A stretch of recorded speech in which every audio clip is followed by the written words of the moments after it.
ലോക്സഭാ തെരഞ്ഞെടുപ്പിൽ UDF തരംഗം. നമസ്കാരം, കൊട്ടാരക്കര മീഡിയയിലേക്ക് സ്വാഗതം.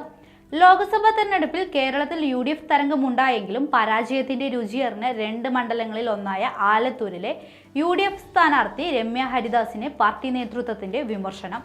രമ്യയുടെ പരാജയത്തിൽ പാർട്ടിക്ക് പിഴവില്ലെന്നും സ്ഥാനാർത്ഥിയുടെ വ്യക്തിപരമായ പിഴവാണ് പരാജയത്തിലേക്ക് നയിച്ചത് എന്നുമാണ് പാർട്ടിയുടെ വിലയിരുത്തൽ.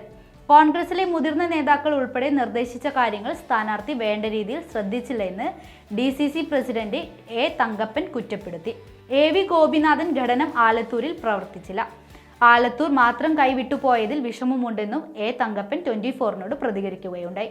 പാട്ടുംപാടി വിജയിക്കുമെന്ന് ഉറപ്പിച്ച മണ്ഡലം കരുത്തനായ സ്ഥാനാർത്ഥിയെ നിർത്തി LDF തിരിച്ചു പിടിച്ചപ്പോൾ എവിടെയാണ് വോട്ട് പോയതെന്ന് പരിശോധനയിലാണ് ആലത്തൂരിലെ UDF.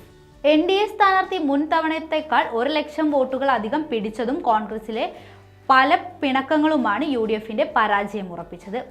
2019 സംസ്ഥാനത്തെ തന്നെ ഏറ്റവും മികച്ച ഭൂരിപക്ഷത്തിലായിരുന്നു രമ്യ ഹരിദാസ് ആലത്തൂർ മണ്ഡലം അട്ടിമറിയിലൂടെ സ്വന്തമാക്കിയത്. അതേ ആത്മവിശ്വാസത്തോടെ 2024 മത്സരിക്കാൻ ഇറങ്ങിയുവെങ്കിലും പാർട്ടിക്കുള്ളിലെ ഗ്രൂപ്പ് സമവാക്യങ്ങളിൽ വന്ന മാറ്റം സ്ഥാനാർത്ഥിക്ക് വലിയ തിരിച്ചടിയാണ് ഉണ്ടാക്കിയത്. പ്രശ്നം പരിഹരിക്കാൻ സ്ഥാനാർത്ഥിയോ പാർട്ടിയോ ശ്രമിക്കാതിരുന്നത് ഒടുവിൽ UDF സ്ഥാനാർത്ഥിയുടെ തോൽവിയിൽ തന്നെ കാര്യങ്ങൾ കൊണ്ടെത്തിച്ചു.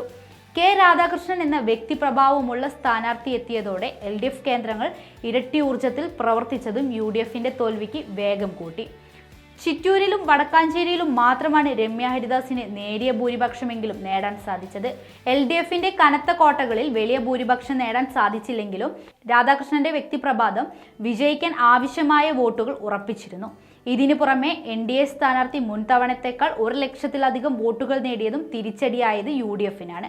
മണ്ഡലത്തിലെ ഏറ്റവും കുറഞ്ഞ പോളിംഗ് ശതമാനം തിരിച്ചടിയല്ല എന്ന് UDF കേന്ദ്രങ്ങൾ തുടക്കത്തിൽ പറഞ്ഞിരുന്നു. എങ്കിലും വോട്ടെണ്ണൽ സമയത്ത് അതും തിരിച്ചടിയായത് UDFന് മാത്രമാണെന്ന് രമ്യയുടെ തോൽവി വ്യക്തമാക്കുന്നു. മണ്ഡലത്തിലെ സംഘടനാ പ്രശ്നങ്ങൾ പരിഹരിച്ചില്ലെങ്കിൽ വരുന്ന പഞ്ചായത്ത് നിയമസഭാ തെരഞ്ഞെടുപ്പിലും അത് UDFനും കോൺഗ്രസിനും വലിയ തിരിച്ചടിയാകും നൽകുക.